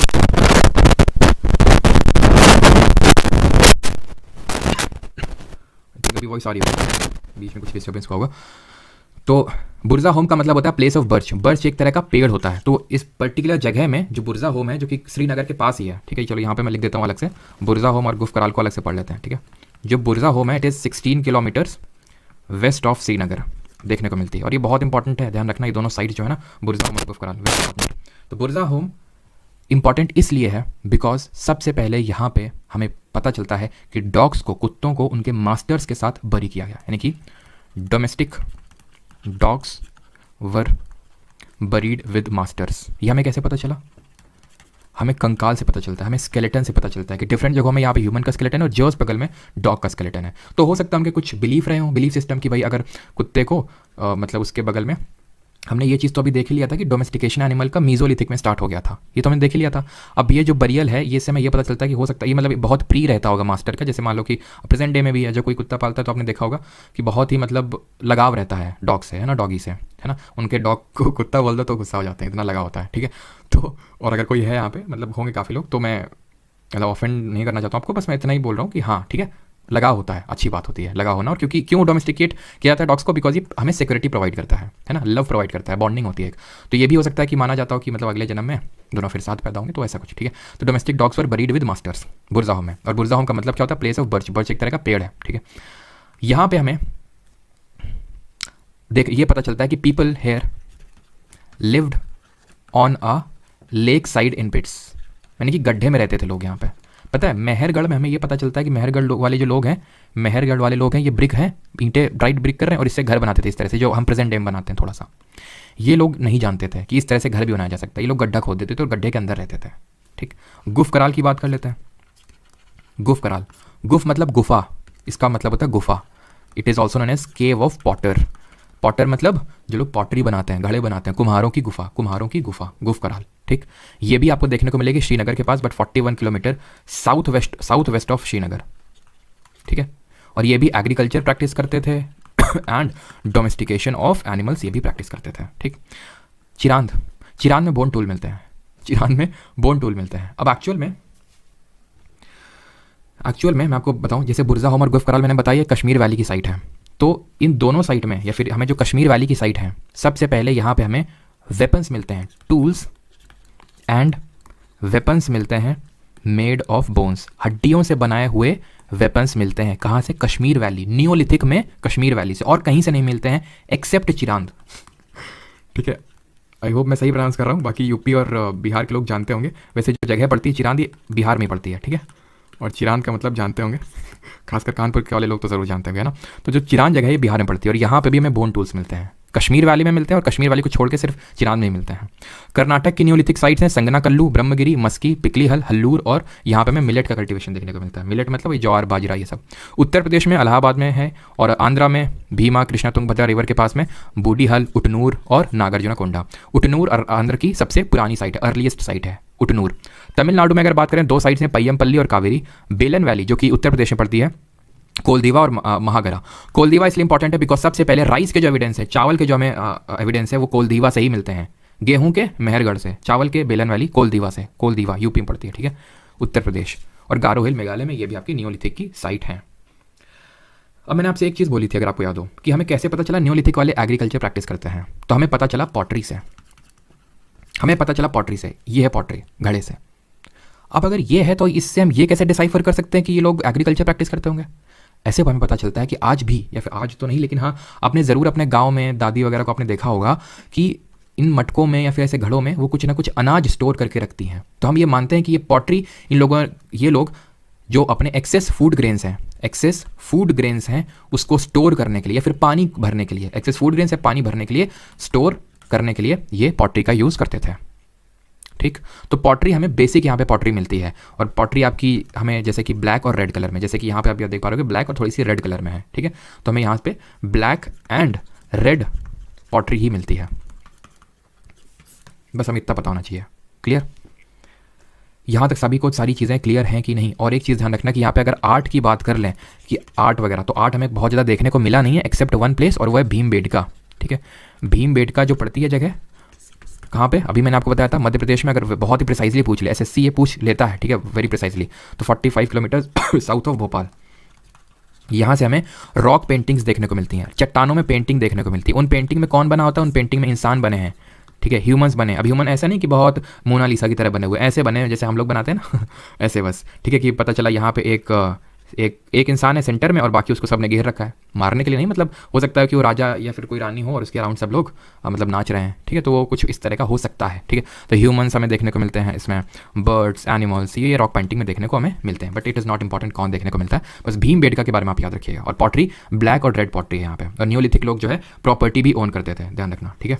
नियोलिथिक पीपल ओन्ड प्रॉपर्टी, ये प्रॉपर्टी भी ओन करते थे।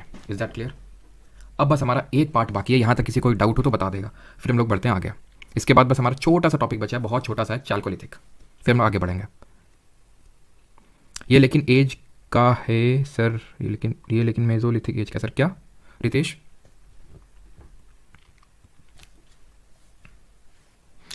डांसिंग गर्ल अभी कल आएंगी, ठीक है, आज नहीं। डांसिंग गर्ल कल आएंगी जब हम लोग ब्रॉन्ज एज पढ़ेंगे। ऑलराइट, चलिए अब स्टोन खत्म, अब ह्यूमन को उसका पहला मेटल मिल गया, एंड दैट वाज कॉपर।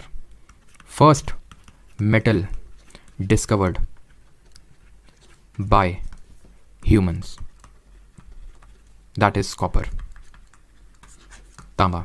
और जब ये मिला, जब ये इंसानों को मिला डिफरेंट जगहों में, ठीक है। एक चीज़ ध्यान रखना, जैसे कि यहाँ पे एक नियोलिथिक जैसे डिफरेंट जगहों से मिला, मुझे एक चीज़ याद आई, एंड दैट इज एक सेकंड रुकिएगा, एक नियोलिथिक आपकी साइट है, इसको याद रखिएगा, कैटल हुयुक करके, ठीक है। ये जो कैटल हुयुक है ये है आपकी प्रेजेंट डे तुर्की में, साउथ सेंट्रल तुर्की है आपका, तुर्की जो टर्की देश है जिसका नाम अभी तुर्की हो चुका है, आप लोगों को पता होगा। तो ये वहाँ पे साइट है, ये एक नियोलिथिक साइट है।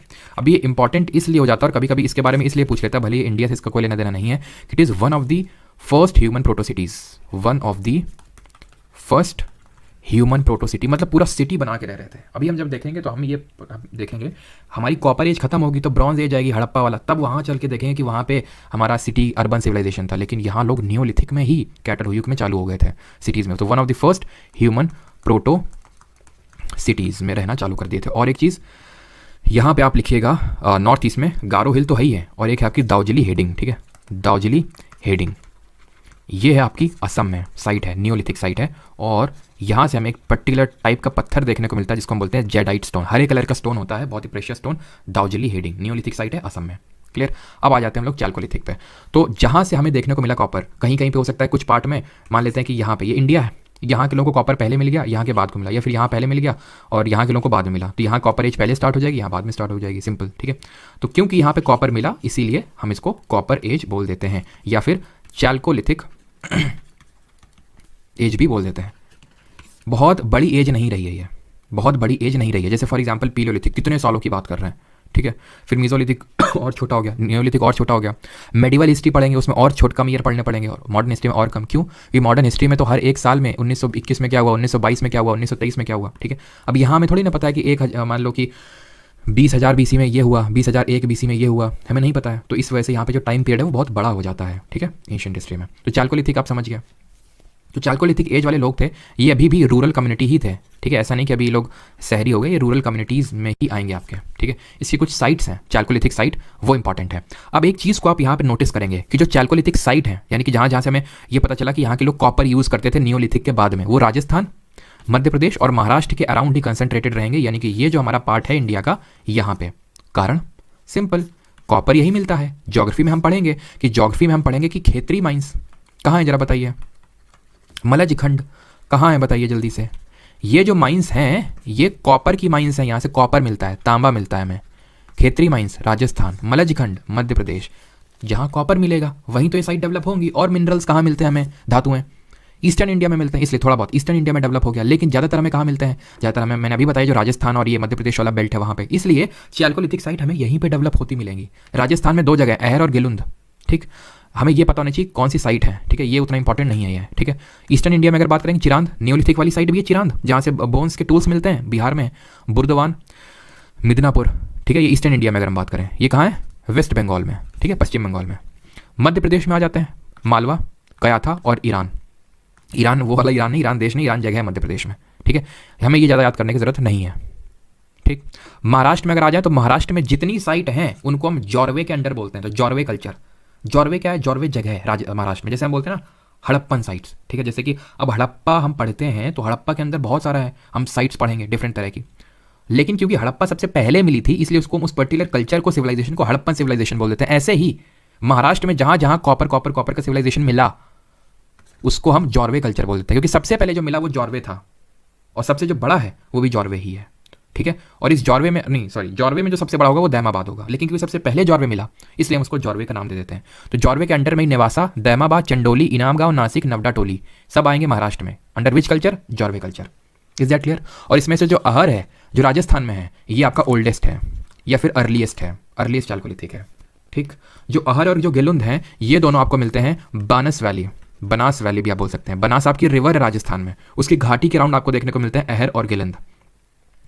क्लियर? जो जॉर्वे है आपका, जॉर्वे ये आपको देखने को मिलता है गोदावरी की एक ट्रिब्यूटरी है प्रवरा, ठीक है, Pravara which is a tributary of Godavari river. Godavari को किस नाम से जानते हैं जरा बताइए कमेंट में जल्दी से, ठीक है। नवडा टोली, ये रिवर्स के नाम पता होने चाहिए, ठीक है। अभी हम लोगों ने IB का पेपर सॉल्व किया था, है ना, कल परसों में, तो हमने वहाँ देखा था, मैच करवा लिया था इस तरह से, ठीक है। तो नवडा टोली सब नहीं, लेकिन जितना मैं लिखवा रहा हूँ उतना आपको पता होना चाहिए, ठीक है। और चिरांद, अब बताइए बिहार में कौन सी हमारी प्रमुख नदी है? ये पटना के पास पड़ता है। जो चिरांद जगह है ये पटना के बहुत करीब है। कितना करीब है आप ये समझ लो, तकरीबन 40 किलोमीटर दूर होगा ये पटना से, चिरांद, ठीक है। ये गंगा नदी, और हमें पता है जो पटना है वो गंगा नदी के तट पर स्थित है, तो गंगा नदी के तट पे है ये। और आपका एक यहाँ पे एक कयाथा भी था, है ना, ये कयाथा ध्यान रखना है, काली सिंध नदी किनारे। और एक और लिख लो स्वाटा करके जगह है, ठीक है, स्वाल्टा, ये आपकी ताप्ती नदी के उस पर, ठीक है, ताप्ती। और जो दैमाबाद है ध्यान रखना, it is the largest under Jorwe, largest site Jorwe के अंडर में सबसे लार्जेस्ट है, ठीक है। और एक यहाँ पे नोट करना है, दैट इज़, यहीं पे लिख देता हूँ मैं, दैट इज़ गणेश्वर, ठीक है। गणेश्वर पड़ता है राजस्थान में।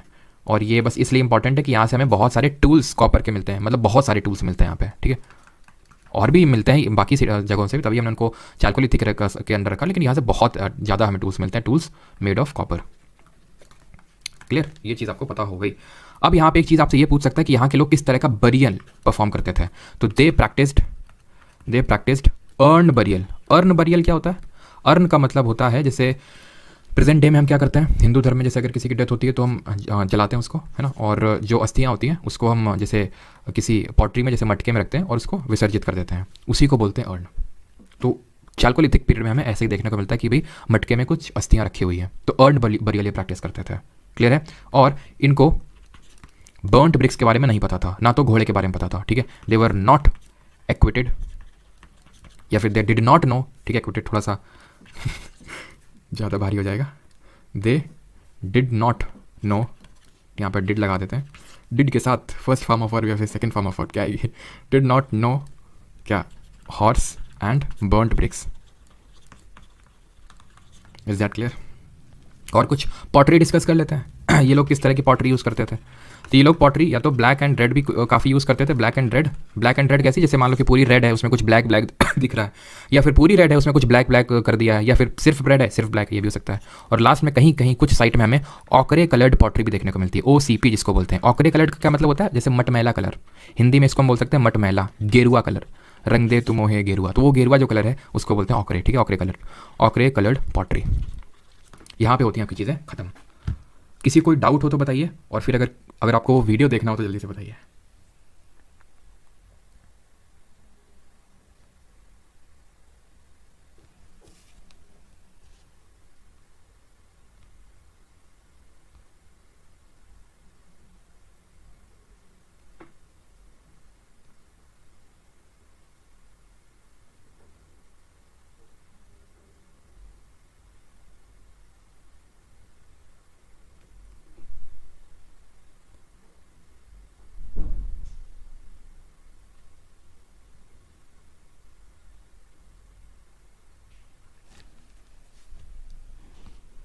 सर हिंदी लैंग्वेज पढ़ा, अब इसमें हिंदी में क्या, सारी चीज़ें तो हिंदी में बताई मैंने। अब ये जो जगहों के नाम, इसको भी मैं हिंदी में कन्वर्ट कर दूँ क्या, चिरान, बुडवान, मिदनापुर, मालवा, कयाथा, इसको भी मैं हिंदी में कन्वर्ट कर दूँ अब। और ये चीज़ें आपको नहीं पढ़नी है, ठीक है, ये जो इंग्लिश में लिखा हुआ है ये आपको नहीं पढ़ना है, सिर्फ साइट के नाम आपको पढ़ना है कि वो साइट कहाँ पे है, बस, ठीक है।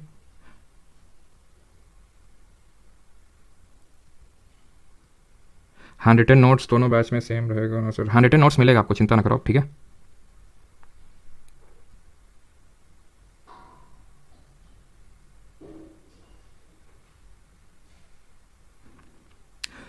मेहरगढ़ जो है प्रेजेंट डे पाकिस्तान पड़ती है, जो बलूचिस्तान प्रोविंस है, जो कि पाकिस्तान और अफगानिस्तान के बॉर्डर में है, ठीक है।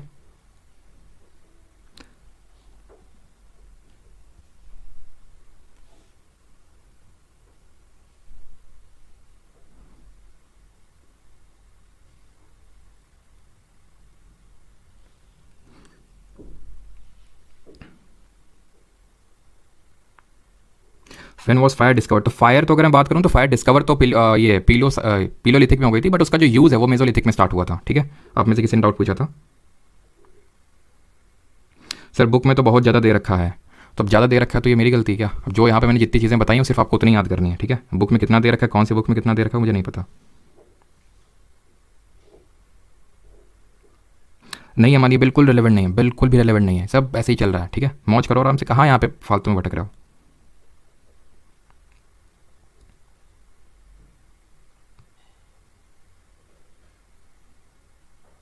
फ्लिंट एक तरह का स्टोन होता है Sumit, flint is a type of stone. अच्छा वैशाली आपके एरिया में, ओके। नोट्स बाइलिंगुअल को, चलो पहले अभी क्वेश्चंस कर लेते हैं, ठीक है, तब आपको थोड़ा सा कॉन्फिडेंस आएगा। क्वेश्चंस अटेम्प्ट करते हैं जो आपके एसएससी में पूछे गए हैं, तब आपको पता चलेगा कि क्वेश्चन पूछे गए हैं कि नहीं गए हैं, ठीक है। पहला क्वेश्चन करिए, what is the first age in the pre historic period called. पहला question.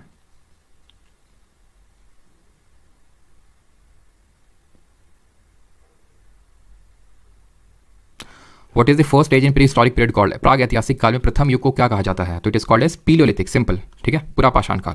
Which of the following is known age the old stone age, mesolithic, neolithic, palaeolithic, या फिर more than one of the above.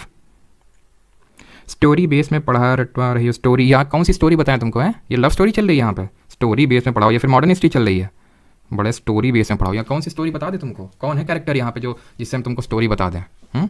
Story सीखने आए हो यहाँ पे। Sir आपको एक बैच और फीचर में ऐड करना चाहिए, that you will show your face to paid user. अच्छा तो ओल्ड स्टोन एज हमारा कौन सा होगा, palaeolithic, option number C. During which of the following period ostriches were found in India, CGL 2022, निम्नलिखित में से किस काल में भारत में शुतुरमुर्ग पाए जाते हैं। अब शुतुरमुर्ग की एक तुम्हें हम कहानी सुनाए तब तुम इसको याद करोगे, है ना। तो आंसर क्या होगा, आंसर होगा आपको पीलियोलिथिक, और ये किस पीलियोलिथिक में अर्ली पीलियोलिथिक में, ठीक है, ऑप्शन नंबर डी। और कौन सी साइट थी जरा बताओ, महाराष्ट्र की कौन सी साइट थी जहां में हमें ये एविडेंसेस देखने को मिले। Question number 4, which among the following period of the stone age first, कोई दिक्कत वाली बात नहीं है सर, भगा दो सर, उसको भगाने की जरूरत नहीं, भाग जाएंगे अभी आप, वो जो भीड़ दिख रही है इररिलेवेंट टाइप वो अभी भाग जाएगी, ठीक है, रुकिए अभी 2-3 क्लासें होने दीजिए, धीरे धीरे धीरे धीरे वो चीज़ें सब जैसे नहीं मिट्टी सेटल डाउन हो जाती है, ऊपर सिर्फ क्लियर वाटर बचता है थोड़े टाइम बाद, वैसा ही हो जाएगा, ठीक है, चिंता न करिए। पाषाण युग के निम्नलिखित में से किस काल में सबसे पहले जानवरों को पालतू बनाया गया था, यानी कि डोमेस्टिकेशन ऑफ एनिमल्स, सबसे पहले कहाँ से हमें पता चलता है डोमेस्टिकेशन ऑफ एनिमल्स, ये हमें मीजोलिथिक, और मीजोलिथिक की कौन सी साइट है, मैंने आपको बताया था बागोर राजस्थान में, ठीक है, यहाँ से हमें डोमेस्टिकेशन ऑफ एनिमल्स के बारे में पता चलता है। In which of the following period Catal Huyuk was one of the most famous site, Catal Huyuk पे भी क्वेश्चन आ गया, CGL 2022, neolithic, mesolithic, palaeolithic, chalcolithic. अब इसमें तुम्हें कौन सी स्टोरी बता दूं कैटल हुयुक पे, बिल्कुल सही है, पटने, आकाश ने सही बताया, यहाँ पे मैंने क्वेश्चन पूछा था कौन सी साइट थी, वो पटने में, ठीक है। अगला क्वेश्चन है कैटल हुयुक कौन सी साइट है, ये आपकी नियोलिथिक, कहाँ है कैटल हुयुक, ये आपकी तुर्की में। अगला question, the main occupation of palaeolithic old stone age people was, पूरा पाषाण काल के जो लोग थे उनका मुख्य व्यवसाय क्या था, हंटिंग था, फार्मिंग था, एनिमल हस्बेंड्री था, या फिर more than one of the above. तो पीलियोलिथिक की अगर हम बात करें, जो ओल्ड स्टोन एज के लोग थे वो क्या करते थे, सिर्फ हंटिंग करते थे, ऑप्शन नंबर ए सही आंसर होगा, मारा खा लिया, सिंपल। और हमें ये कैसे पता चलता है कि एग्रीकल्चर वो कहाँ से स्टार्ट किया, जरा बताओ एग्रीकल्चर कहाँ से स्टार्ट हुआ जल्दी से।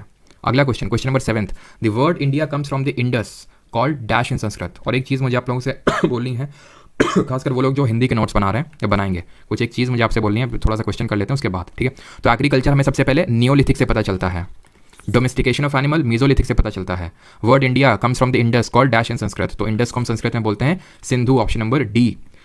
Duration of mesolithic period is about how many years, ये चीज़ आपको रट्टा मारना पड़ेगा, ठीक है, यहाँ पे कोई स्टोरी नहीं है, मैं बता दूं मीजोलिथिक क्यों इतना से इतना एग्जिस्ट किया, ठीक है, उसके पीछे कोई लॉजिक नहीं है। जैसे कि 5 लाख BC से लेके हमारा 5 लाख से लेके 5 लाख से लेके 10,000 तक, 50,000 तक तो हमने देखा था, अर्ली वाला और मिडिल वाला और लेट वाला जो पीलियोलिथिक था, 10,000 BC तक चला हमारा, ठीक है, क्या जो पीलियोलिथिक था। फिर हमारा 9,000 से लेके 4,000 तक चला मीजोलिथिक, कहाँ 9,000 से लेकर रफली 4,000, कौन सा यहाँ पे होगा 9,000 से 4,000, यही होगा ना, 10,000 ले लो या 9,000 ले लो और 7,000, क्यों, क्योंकि हमारा 7,000 से चालू हुआ था नियोलिथिक और 1000 BC तक गया था, ठीक है। 7,000 BC में सबसे पहली साइट कौन सी मिली थी जिसका नाम M से स्टार्ट होता है, बताओ जरा जल्दी से। In which type of megalith were the stone pieces set in circular shape around the grave, कौन से टाइप ऑफ मेगालिथ, मैंने आपको क्या पढ़ाया था, माइक्रोलिथ और मेगालिथ। तो जो माइक्रोलिथ हैं वो सबसे पहले हमें किस पर्टिकुलर एज में देखने को मिलते हैं, मेगालिथ से रिलेटेड ये क्वेश्चन है कि वर्दी यानी कि किस प्रकार के मेगालिथ में पत्थर के टुकड़े कब्र के चारों ओर गोलाकार आकार में स्थापित किए गए, केर्न सर्कल, डॉल्मेन, रॉकेट केव या फिर मेनहीर। सही आंसर होगा यहाँ पे option number A, Cairn circle. Cairn circle थोड़ा सा इस टाइप का जो सर्कल होता है उसमें इनको सेटअप किया गया था, थोड़ा सा डिफिकल्ट क्वेश्चन है, MTS में क्वेश्चन पूछा गया है, ठीक है। और ये हमारी साइट है मेहरगढ़, ठीक। अगला क्वेश्चन, और माइक्रोलिथ हमें कहाँ मिलते हैं, मीजोलिथिक पीरियड में सबसे पहले। Which of the following is also known as new stone age in the civilisation history of India, new stone age किसको बोलते हैं बताइए सर। फिर बैच लेने का क्या मतलब हुआ, उसमें क्या होगा जब लाइव आप यूट्यूब पे पढ़ाएंगे एडवेंचर्स, ये अगर आप क्लास के शुरू में आए होते तो ये सवाल आपको ना पूछना पड़ता। न्यू स्टोन एज की अगर बात करें तो नियोलिथिक, और फिर मैं आपसे आंसर कर दूंगा इसका भी, लेकिन खत्म होने के बाद class. New stone as Neolithic. The practice of erecting megalith began about how many years ago, megalith erect होने का, मेगालिथ खड़ा करने की जो प्रथा है वो लगभग कितने वर्ष पहले शुरू की गई। इरेक्टिंग मेगालिथ मतलब उनको खड़े करने की प्रथा, 2500 BC, 1000 BC, 1500 BC या फिर 3000 BC। सबसे पुराना वाला आप यहाँ पे लगाएंगे, क्यों, क्योंकि माइक्रोलिथ तो बाद में आए, मेगालिथ पहले आए, ठीक है। मेगालिथ एक्चुअल में जो माइक्रोलिथ है वो मेसोलिथिक में आए थे ना, और मेसोलिथिक पीरियड तो हमारा सॉरी वो 9000 BC से लेके 4000 BC तक चला, या फिर कहीं कहीं 7000 BC भी लिखा देख सकते हो, ठीक है। और 3000 तो इसके बाद आएगा, बट यहाँ पे बात हो रही है उनको खड़ा करने की, मेगालिथ को खड़ा करने की जो प्रैक्टिस है वो 3000 साल पहले स्टार्ट हो गई थी। Question number 12, a celt is, celt क्या है नियोलिथिक पीरियड में, नवपाषाण काल में, व्हाट इज अ सेल्ट और केल्ट। तो एक्चुअल में सेल्ट इसको प्रोनाउंस करेंगे तो ये एक तरह का क्या होगा, टोम होगा, हाउस होगा, टूल होगा, फिर अर्न होगा। तो अर्न आपको पता है, मैंने चैल्कोलिथिक पीरियड में बताया कि अर्न एक तरह का बरियल सिस्टम है, तो ये तो हो नहीं सकता है, ठीक है। और नियोलिथिक पीरियड में तो ये होता नहीं था, ये तो चैल्कोलिथिक में होता था अर्न वाला, हटा दो इसको, ठीक। हम मीजोलिथिक, नियोलिथिक, पीलियोलिथिक किस बेसिस पे बोलते हैं, टूम्ब मिले थे क्या, मकबरे मिले थे क्या, घर मिले थे क्या, सिर्फ टूल उनके बने हुए स्टोन टूल्स के बेसिस पे हमने इनको क्लासिफाई किया। बेसिक सा क्वेश्चन है, लग सकता है कि सेल्ट तो हमने पढ़ा ही नहीं है, लेकिन सिर्फ कॉमन सेंस यूज करना था। सीजीएल 2022। 13वां, microlith were dash used by early humans, microlith क्या थे, ये सिक्के थे, ये पत्थर के औजार थे, ये कपड़े थे, या फिर मिट्टी के पात्र थे। तो माइक्रोलिथ सिंपल, माइक्रो छोटे, लिथ मतलब स्टोन, क्या थे, स्टोन टूल्स थे जो कहाँ पे मिलते हैं, जो हमें मीजोलिथिक पीरियड में मिलते हैं।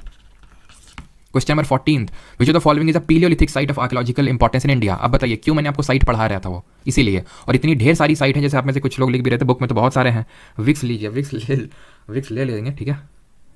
चलो, तो चिरांद हमने पढ़ा था, ये नियोलिथिक में था, ठीक है। चिरांद में देखा था ना कि हमें सबसे पहले जो कश्मीर वैली की जो साइट है वहाँ पे बोन टूल्स मिले थे, और उसको छोड़ दें तो चिरांद में भी मिला, नियोलिथिक थी, ठीक है। बुरजाहोम भी नियोलिथिक थी। मेहरगढ़ भी तो नियोलिथिक है। मेहरगढ़ भी तो नियोलिथिक है। यहाँ पे हमें किसके एविडेंस मिले, जरा बताइए कमेंट में जल्दी से। हुंसगी, जिसको हम हुनासागी भी बोलते हैं, कहाँ पड़ता है ये, जल्दी से बताइए। मेहरगढ़, यहाँ पे हमें वीट के एविडेंस मिलते हैं। सबसे पहले राइस के एविडेंस कहाँ से मिलते हैं, तो ये हुंसगी है आपकी कर्नाटक में, ठीक है, कर्नाटक में। एंड अगर हम राइस के एविडेंस बात करेंगे तो ये हमें मिलते हैं कोलदीवा से। कोलदीवा जो कि कहाँ पड़ता है, यूपी में पड़ता है, बेलन valley. The skull of homo erectus was found in which of the following pre historic Indian site. यानी कि होमो इरेक्टस की खोपड़ी निम्नलिखित में से किस प्राग ऐतिहासिक काल में मिलती है, बताइए जल्दी से। होमो इरेक्टस स्कल, ऑप्शन है आपके सॉरी।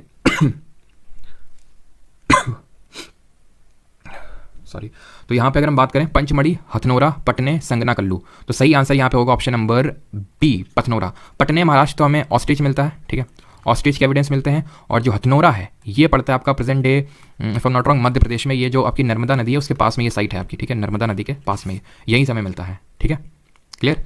आगे बढ़ते हैं, 17th 16th मिसिंग है इसमें, चलो कोई नहीं। नेम द केव और rock shelter used by human beings in the upper palaeolithic phase. तो कौन सा केव या फिर रॉक शेल्टर है जो ह्यूमन बींग्स ने यूज़ किया अपर पीलियोलिथिक फेज में, तो हमें पता है वो एक की कौन सा है, वो है हमारा भीमबेटका रॉक शेल्टर, जो कहाँ पड़ता है, मध्य प्रदेश में, भोपाल से 45 किलोमीटर दक्षिण की ओर, ठीक है। क्वेश्चन नंबर 18, ये आया हुआ है IBACIO में।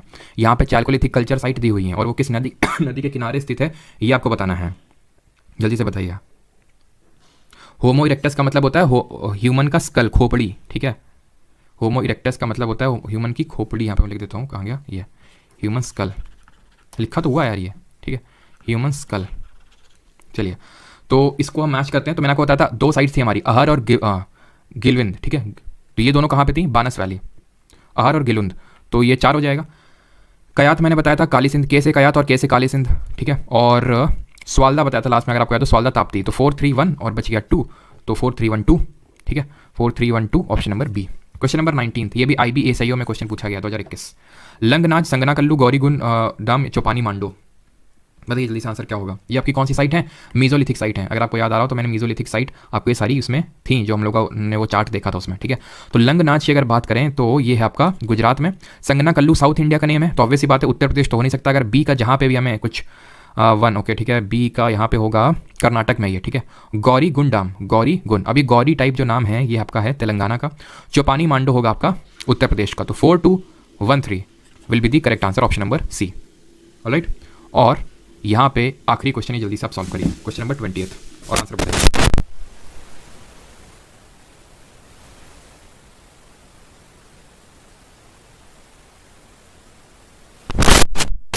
तो which of the following archaeological sites in India is are palaeolithic. Palaeolithic कौन सी है, तो अभी जस्ट अभी हमने देखा हुंसगी कर्नाटक में, ओके, ये पीलियोलिथिक है, ठीक है, ये हो जाएगी आपकी, ठीक है। इनाम गांव, तो ये आपकी चालकोलिथिक में आएगी, ठीक है, और नियोलिथिक में तो ये तो होगी नहीं, ठीक है। चिरांद ये आपके नियोलिथिक में आएगी, इसको आप हटा सकते हैं। मेहरगढ़ नियोलिथिक में आएगी, इसको हटा सकते हैं। 3 4 जहाँ आपको देखने को मिले उनको आप हटा सकते हैं। 1 और 5 तो होगा ही होगा, भीमबेटका और ये, ठीक है।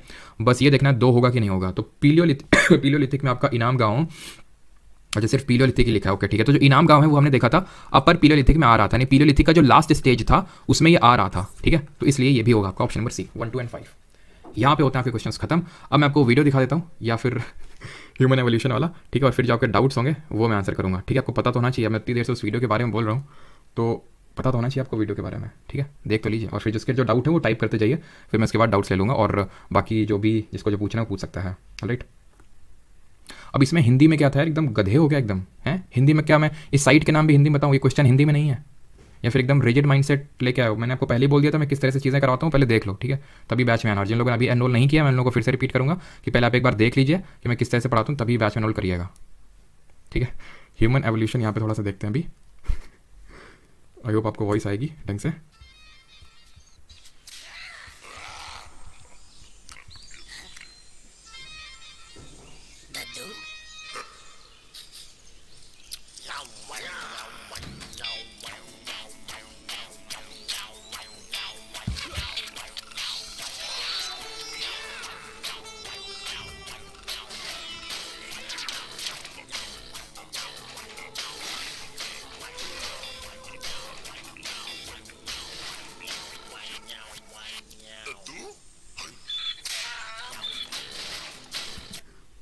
तो आई होप आपने पूरा जो हम लोगों ने इतनी लंबी क्लास ली उसको 45 सेकेंड्स में समराइज़ कर दिया इस वीडियो ने, ठीक है।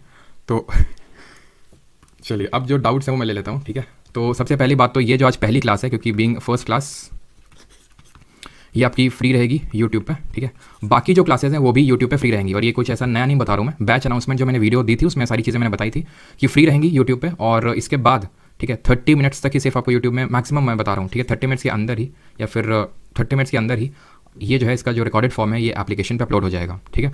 ये इस वजह से रख रखा है ताकि जो लोग बैच में एनरोल नहीं कर सकते हैं किसी कारणवश, ठीक है, जैसे मान लो कि किसी को एक चैप्टर पढ़ना है या फिर 2 चैप्टर पढ़ने हैं या फिर एक पर्टिकुलर सब्जेक्ट पढ़ना है, तो वो सिर्फ यूट्यूब से ही फ्री में कर सकते हैं। आपको जो एप्लीकेशन पे जो मिलेगा that will be the class की रिकॉर्डिंग, ठीक है।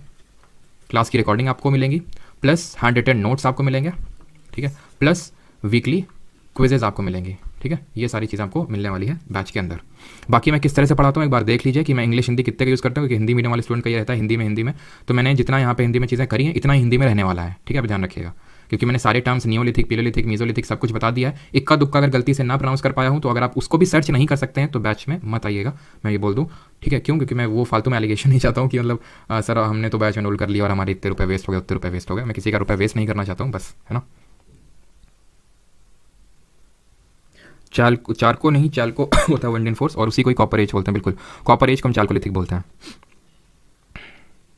अब वेंडर चेंज होगा तो फिर सुमित क्या करना बंद कर दें, हाथ में हाथ धर के बैठ जाएं, वेंडर आने का इंतजार करें 2-3-4 महीने में कि आओ भाई वेंडर आओ, पहले वेंडर डिसाइड हो तब पढ़ाई चालू करेंगे, हैं।